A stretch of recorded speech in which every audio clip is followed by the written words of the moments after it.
이번에 제가 연회에 참석했다가 충격적인 이야기를 들었습니다. 제 5년 후배 되는 목사님이 계신데 얼마 전에 몸이 너무 안 좋아서 병원에 가서 검진을 받고 그리고 이번 연회 기간 동안 결과를 받았는데 췌장암 3기라고 52살인데 췌장암 3기라는 얘기를 듣고 얼마나 제 마음이 어렵고 힘들었는지 모릅니다. 내일을 모르는구나. 내일을 모르는구나. 이런 마음이 정말 분명하게 실감 나는 겁니다. 여러분, 우리가 인생을 살다 보면 우리 인생에 함정이 수렁이 가득합니다. 끝없이 우리 인생의 문제가 찾아오고요, 우리에게 찾아오는 인생의 문제들이 마치 종합 선물 세트 같아요. 다양하고 복잡하고 해결 불가능하고 내 힘으로 도무지 해결할 수 없는 문제들도 있고 우리 인생이 곳곳에 수렁이 있습니다. 하지만 그럼에도 불구하고 낙심하지 말아야 될 것은 우리에게는 하나님이 계시기 때문입니다. 여러분, 하나님은 우리를 기가 막힐 수렁에서 끌어올려 주시는 분이십니다. 우리를 건져내시는 분이십니다. 우리의 문제를 해결해 주시고 고쳐주시는 분이십니다. 여러분, 이것은 단지 제 주장이 아닙니다. 수많은 믿음의 사람들의 고백이고 간증이에요. 오늘 시편 30장을 통해서도 그것을 우리가 분명히 알 수 있지 않습니까? 여러분, 시편 30장에 제목이 붙어 있습니다. 어떤 제목이 붙어 있습니까? 다윗의 시 곧 성전 낙성가라고 했습니다. 무슨 얘기죠? 이 시편 30장은 다윗이 지은 노래다. 다윗이 지은 노래인데 이 노래를 언제 불렀나? 성전을 건축하고 하나님께 봉헌할 때 이 노래를 불렀다라는 것입니다. 여러분, 성전 건축하고 봉헌할 때 아무 노래나 부르지는 않지요. 다 동의할 수 있는 노래, 그 가사에 노래에 누구나 다 공감하고 동의하고 수긍하고 인정할 수 있는 내용의 노래를 부를 수 있지 않겠습니까? 얼마나 기쁜 날입니까? 얼마나 감사한 날입니까? 여러분, 2018년에 3월에 우리 예배당 건축하고 봉헌 예배 드릴 때 생각해 보세요.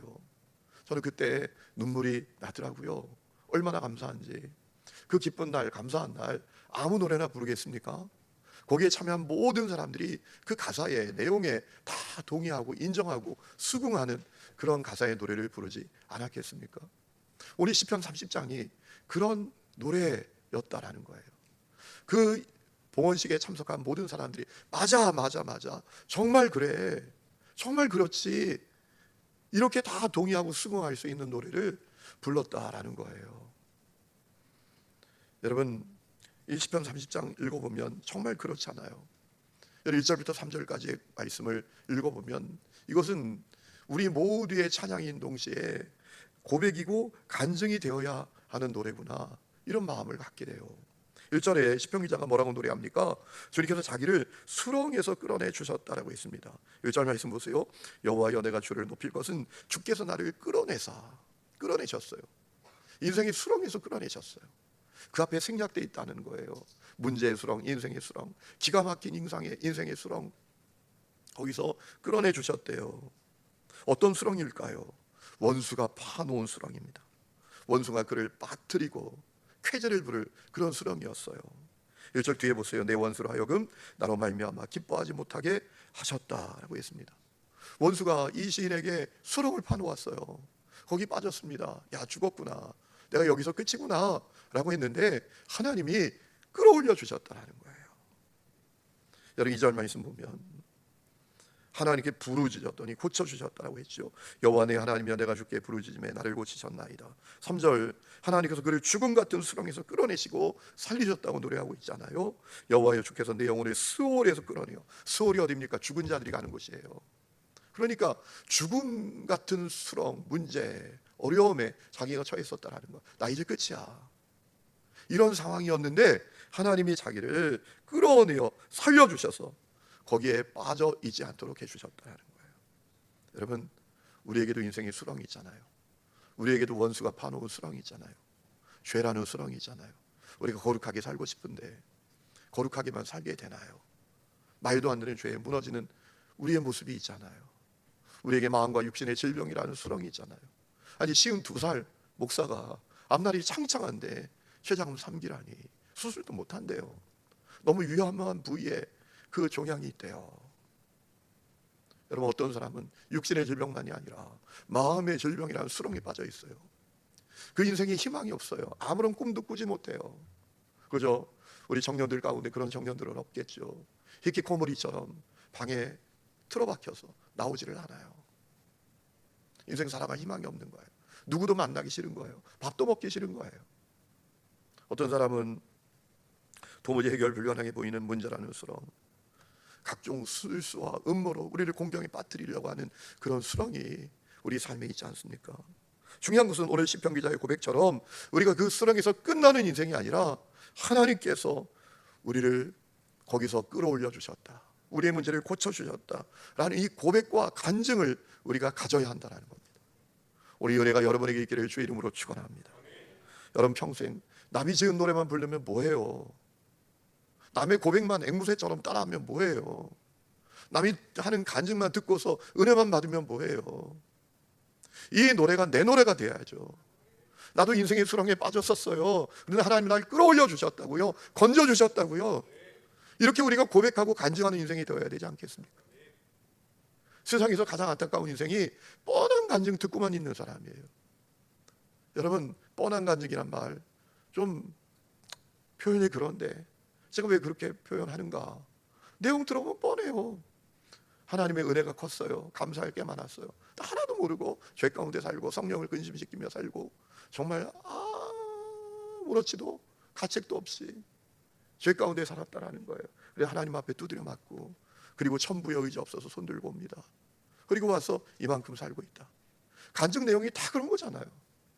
스토리를 정리해 보면 내게 은혜가 컸다, 내가 깨닫지 못했다, 그래서 하나님 앞에 얻어맞았다, 그리고 돌아왔다, 그리고 이렇게 살고 있다. 우리가 간증 들어보면 대부분의 간증이 그런 거잖아요.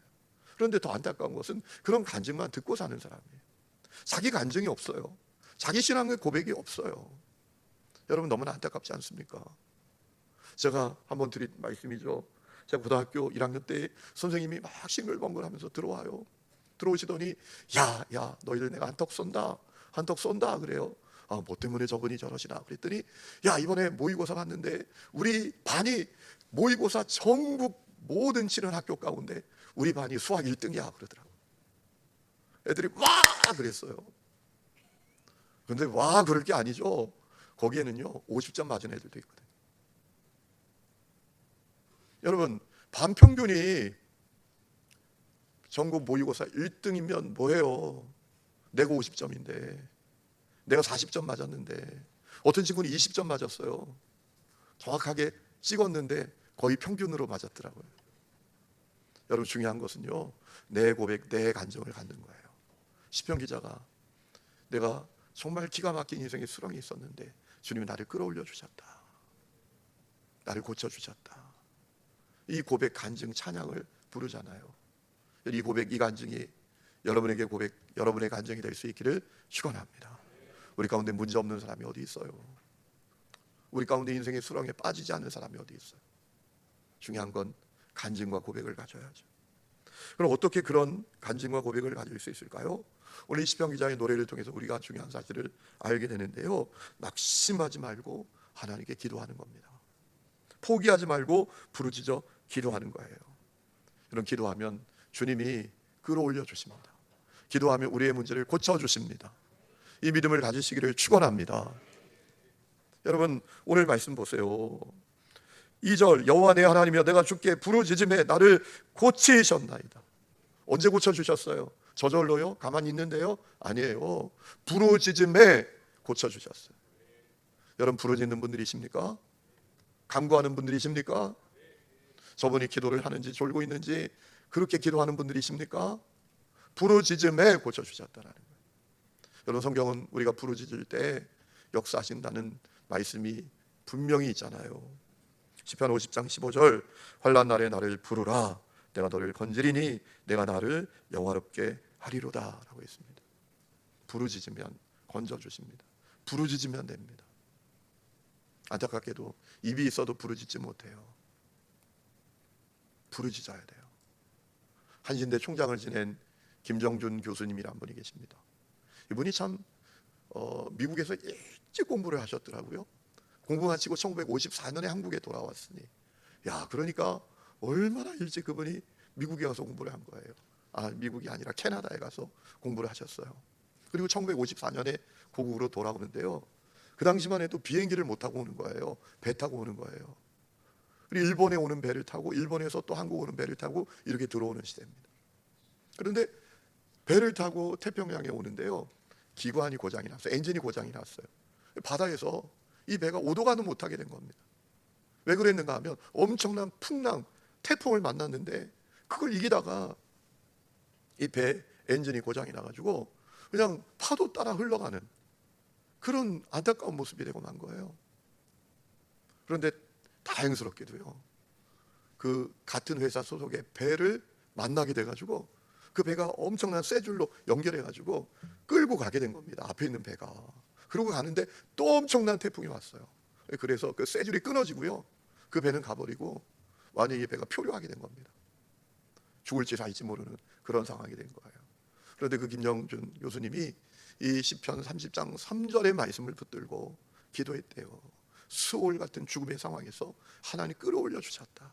이 말씀을 붙들고 간절히 기도할 때요, 하나님 역사하셔서 그 배가 안전하게 이제 돌아오게 되었다라는 거예요.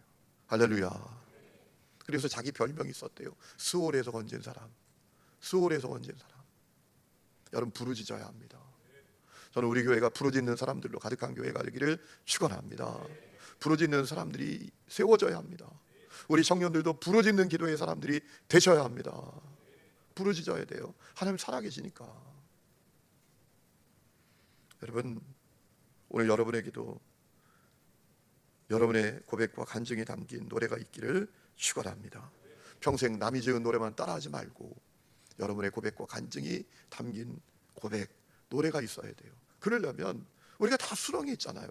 여러분, 누구에게도 말하지 못하지만 다 지금 수렁이 있잖아요. 그렇죠? 여러분, 거기서 부르짖어야 돼요. 그리고 그렇게 해주신 하나님의 이름을 선포할 수 있기를 주의 이름으로 축원합니다. 하나님의 선하심과 인자하신 그 성품을, 하나님의 다함이 없는 그 능력을 여러분의 입으로 선포할 수 있기를 축복합니다. 오늘 말씀을 보면 시인은 그런 선포를 하지 않습니까? 4절에 성도들 향해서 주님의 거룩한 이름을 기억하고 감사함으로 그분을 찬양하라 라고 선포하고 있어요. 4절 말씀 우리 다 같이 한번 읽어보실까요? 시작. 주의 성도들아, 여호와를 찬송하며 그의 거룩함을 기억하며 감사하라. 선포하는 거예요. 살아계신 하나님, 그분께 감사함으로 찬양합시다. 선포하는 거예요. 왜 그렇게 감사함으로 주님을 찬양하라고 선포합니까? 5절에 답이 있죠. 주님의 진노는 잠깐이지만 그의 은총은 영원하기 때문에 그랬대요. 눈물의 밤은 지나가고 기쁨의 새벽이 오기 때문이래요. 5절 말씀 같이 읽어보실까요? 시작. 그의 노염은 잠깐이요 그의 은총은 평생이로다. 저녁에는 울음이 깃들을지라도 아침에는 기쁨이 오리로다 라고 했습니다. 여러분, 정말 멋지고 확신에 찬 선포 아닙니까? 중요한 것은 우리도 이런 선포를 좀 가져야 된다는 거죠. 여러분, 하나님 우리가 염려, 두려움, 걱정, 근심에 빠져서 사는 인생이 되는 것을 원하지 아니하십니다.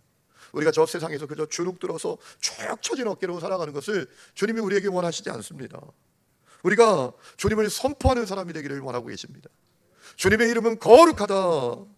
주님의 진노는 잠깐이지만 주님의 은혜는 영원하다. 눈물의 밤이 지나면 희망의 아침이 온다. 우리가 희망의 메신저가 되기를 원하고 계세요. 저는 여러분들이 그와 같은 분들이 되시기를 축원합니다. 희망의 메신저가 되어야 해요. 여러분, 세상에 뭐가 희망입니까? 뭐가 희망이에요?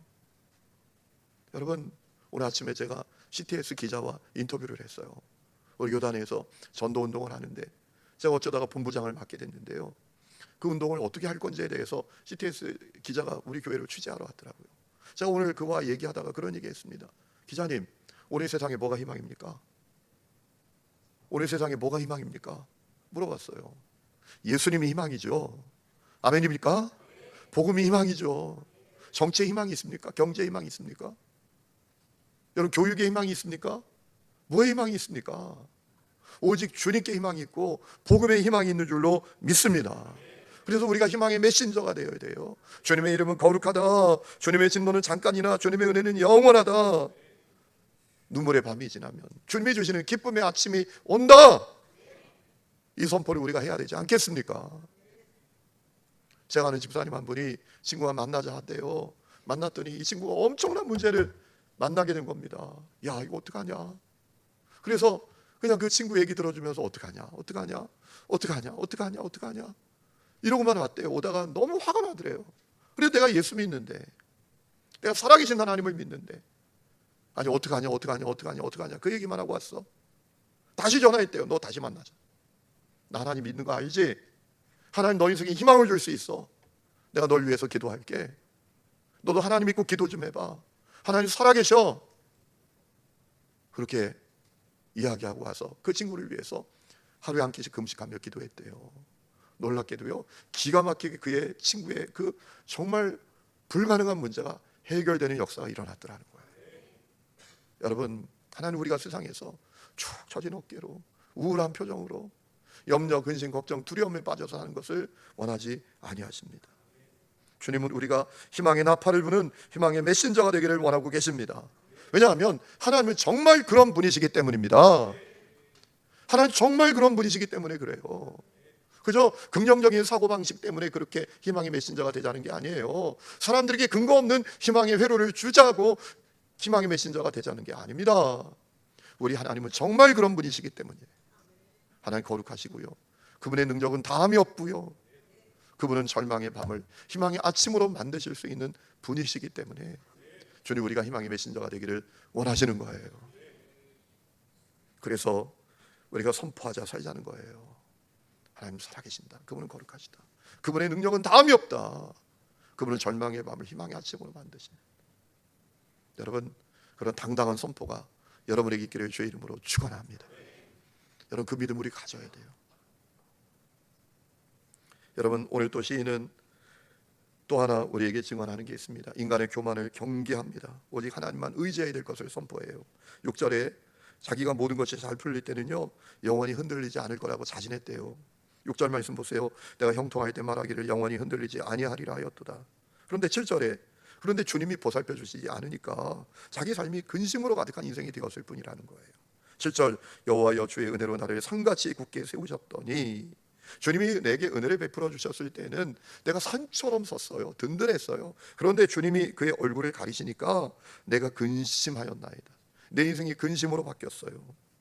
여러분, 우리가 신앙생활하면서 가장 경계해야 될 것이 뭘까요? 교만입니다. 교만병, 우리가 경계해야 합니다. 여러분, 교만병은요, 언제 생겼는지도 모르게 우리에게 생깁니다. 그리고 우리를 파멸에 빠뜨려요. 잠언서는 우리에게 증언하잖아요. 교만은 패망의 선봉이라고.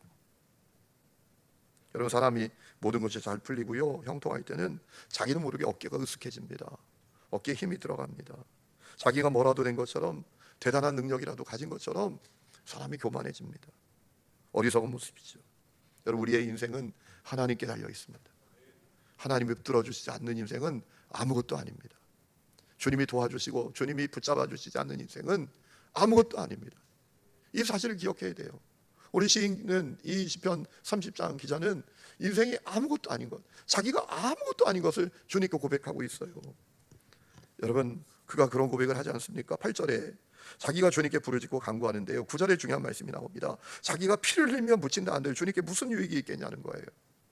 자기 흙덩어리에 불과한데 자기 흙덩어리인 자기가 어떻게 주님을 찬양하고 주의 진리를 선포하겠느냐고 고백하지 않습니까? 8절, 여호와여 내가 주께 부르짖고 여호와께 간구하기를 내가 무덤에 내려갈 때 나의 피가 무슨 유익이 있으리요. 이게 무슨 얘기입니까? 내가 주님을 위해서 대단한 일을 합니다. 막 피를 흘리면서 죽어요. 그래도 그것이 주님께 무슨 유익이 있겠느냐는 거예요. 8절, 9절, 진토가 어떻게 주를 찬송하며 주의 진리를 선포하겠습니까? 내가 흙덩어리 같다라는 거예요. 흙덩어리. 사람들이 만지면 손 툭툭 털어버린 흙덩어리 같대요. 자기가 그렇게 아무것도 아닌 거라는 사실을 주님께 고백하고 있는 거잖아요. 여러분, 오늘 우리는 어떤 사람인가요? 내가 뭐라도 된 것처럼 우리가 교만하게 행하는 분들이 아니신가요? 제가 참 감사한 건 우리 교회는 그런 분이 없더라고요. 얼마나 교만한지 남의 기도도 판단해요. 이 지역의 어떤 교회는요, 막 소리내서 새벽 기도 시간에 기도하면 옆에 와서 옆구리를 쿡 찌른대요. 기도 방해되니까 조용히 하라고. 제가 아는 어떤 교회는요, 방언 기도하면 정신병 걸렸냐고 말한대요. 그래서 방언이 나오면요, 옷을 이빨로 깨면 돼요. 안 나오게 하려고. 교만하잖아요, 우리가. 여러분, 교만병 조심하기를 축원합니다. 겸손한 분들이 되시기를 축원합니다. 여러분, 사람이 교만한지 교만하지 않은지 알 수 있는 방법이 있어요.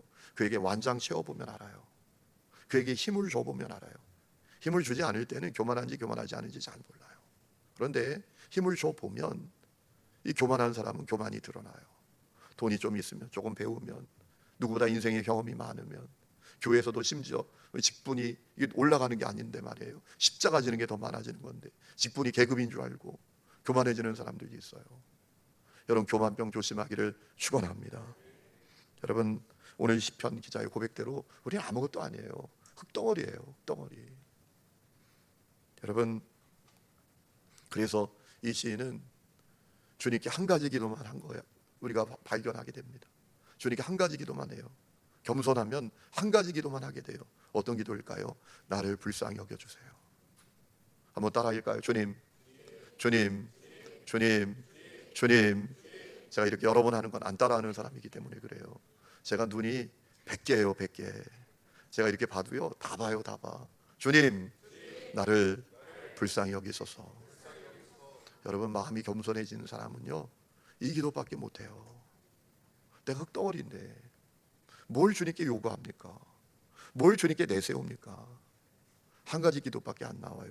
나를 불쌍히 여기소서. 여러분, 10절에 말씀 보세요. 여호와여 들으시고 내게 은혜를 베푸소서. 여호와여 나를 돕는 자가 되소서. 불쌍히 여겨달라는 거죠. 여러분, 하나님께 겸손한 마음을 가지면 한 가지 기도밖에 안 나와요. 불쌍히 여겨주세요. 불쌍히 여겨주세요. 마가복음 10장 말씀을 보면 바디메오가 예수님 만나서 한 가지 고백만 하잖아요. 날 불쌍히 여겨주세요. 사람들이 야 시끄러워, 좀 조용해 라고 해도 그는 중단하지 않아요. 다윗의 자손 예수여, 나를 불쌍히 여겨주세요. 스로보니게 여인 생각해 보세요. 딸이 귀신 들렸습니다. 예수님께 왔습니다. 고쳐달라고 합니다. 예수님 말씀합니다. 자녀의 떡을 개들에게 안 던진다. 야, 정말 이 자존심 상하는 말이잖아요. 내가 개야? 내가 아무리 이방이지만 예수님마저 저렇게 말씀하시면 어떡해? 아이, 그냥 갈래? 이럴 수도 있는데, 여러분, 스로보니 여인이 뭐라고 하죠? 개들도 상에서 떨어진 부스러기 먹습니다. 나를 불쌍히 여겨주세요 라는 얘기잖아요. 그때 하나님의 은혜 역사가 임하지 않습니까? 여러분, 자기가 아무것도 아닌 존재라는 사실을 아는 사람은 한 가지 기도만 하면 하게 됩니다. 나를 불쌍히 여겨주세요. 저 영월에서 저 태백 쪽으로 가다 보면 태백 기도원이라는 데가 있어요. 제가 천목회할 때 그 기도원에 가끔 갔는데 처음에 가서 참 깜짝 놀랐어요. 기도도 거기서 시키는 대로 해야 돼. 말씀 듣고 기도할 때 시키는 대로 기도해야 돼. 근데 어떤 기도를 시키냐 하면 예수여를 100번 외칩니다. 예수여 100번 외치고 그 다음에 기도 들어가는 거예요. 뭐 이렇게 하나 싶었어요. 그런데 해보니까요, 예수여, 예수여, 예수여, 예수여, 이게 30번 40번 가다 보면 은혜가 임해요. 회개가 터져요. 이게 점점 더 간절해져요. 그리고 결국은 예수여, 그 다음에 누가 하라고 한 것도 아닌데 나를 불쌍히 여기소서. 부르다 보면 내가 보여요. 할 수 없는 죄인데 내가 보여요. 예수여, 부르다 보면 내 영적인 상태가 보여요. 내가 잘못한 게 보여요. 내 죄가 보여요. 그래서 은혜가 임하더라고요. 여러분, 주님께서는 그런 사람들을 긍휼히 여기시고 그들에게 놀라운 일을 나타내 주십니다. 시편 기자가 그것을 고백했잖아요. 자, 9절만 순서를 보세요. 9절, 내가 무덤에 내려갈 때 나의 피가 무슨 유익이 있겠습니까? 내가 주님을 위해서 피를 흘려 충성한다고 하지만 그게 주님께 무슨 유익이 있겠습니까? 나 아무것도 아니라는 거죠. 여러분, 주를 위해서 충성한다고 생각하시고 생색내는 분들 계시죠? 교만하지 마시고 겸손하시기를 주의 이름으로 축원합니다. 우리가 주를 위해서 한 건 아무것도 아닙니다. 그 다음에 뭐라고 말해요? 진토가 어떻게 주를 찬송하며 주의 진리를 선포하겠습니까? 내가 흙덩어리 아닙니까, 주님? 내가 아무것도 아닙니다. 그러므로 나를 불쌍히 여겨달라고 고백하죠. 10절 여호와여 들으시고 내게 은혜를 베풀어 주세요. 여호와여 나를 돕는 자가 되어주세요 라고 주님께 간구해요. 그랬더니 주님이 어떻게 하셨다고요? 11절에 놀라운 고백을 하고 있어요. 다 같이 읽습니다. 시작. 주께서 나의 슬픔이 변하여 내게 춤이 되게 하시며 나의 베옷을 벗기고 기쁨으로 띠띠우셨나이다. 아멘. 슬픔이 춤이 되게 하셨대요. 그리고 상복, 베옷은 상복이에요. 상복, 상이 났을 때 입는 옷이에요. 이 상복을 기쁨의 옷으로 바꿔주셨대요. 그래서 더 놀라운 것은요, 12절에 보면 자기는 이제 더 이상 잠잠히 있을 수가 없대요. 영원히 주님께 감사와 찬양을 드리겠대요 라고 선포해요. 12절 같이 읽읍시다. 시작. 이는 잠잠하지 아니하고 내 영광으로 주를 찬송하게 하심이 여호와 나의 하나님이여 내가 주께 영원히 감사하리이다. 아멘. 내가 아무것도 아니구나, 내가 덩어리구나, 겸손한 마음으로 나를 불쌍히 여겨주세요 라고 기도했대요. 그랬더니 하나님이 어떻게 하셨다고요? 놀랍게 역사하시죠. 슬픔을 춤이 되게 하셨어요. 상복을 기쁨의 옷으로 바꿔주셨어요. 그래서 자기는 이제 더 이상 가만히 있을 수가 없어. 가만히 못 있어. 영원히 하나님만 찬양하고 그분에게 감사하겠다고 고백하고 있잖아요. 여러분, 우리 여러분에게 어떤 수렁이 있나요? 여러분 다 수렁이 있잖아요. 사람들에게 말하지 못하는 것. 여러분 다 피할 것은 피하고 알릴 것은 알리잖아요. 그렇죠? 좋은 것만 얘기하잖아요. 정말 여러분이 헤어나오지 못하는 그 수렁 있잖아요. 다 있죠. 우리 가운데 없는 사람 없지요. 여러분 낙심하지 마십시오. 주님께서 끌어내 주실 것입니다. 건져 주실 것입니다. 여러분 오직 겸손한 마음으로 주님께 부르짖으세요. 다른 기도하지 마시고요. 오늘 그 기도 한번 해보세요. 예수여 나를 불쌍히 여기소서. 예수여 나를 불쌍히 여기소서. 이거 30번만 한번 외치보고 가세요. 예수여 나를 불쌍히 여겨주세요. 저는 그러면 주님께서 슬픔을 춤으로 바꿔주시고 상복을 기쁨의 옷으로 바꿔주실 줄로 믿습니다. 그 은혜가 여러분 모두에게 있기를 주의 이름으로 축원합니다.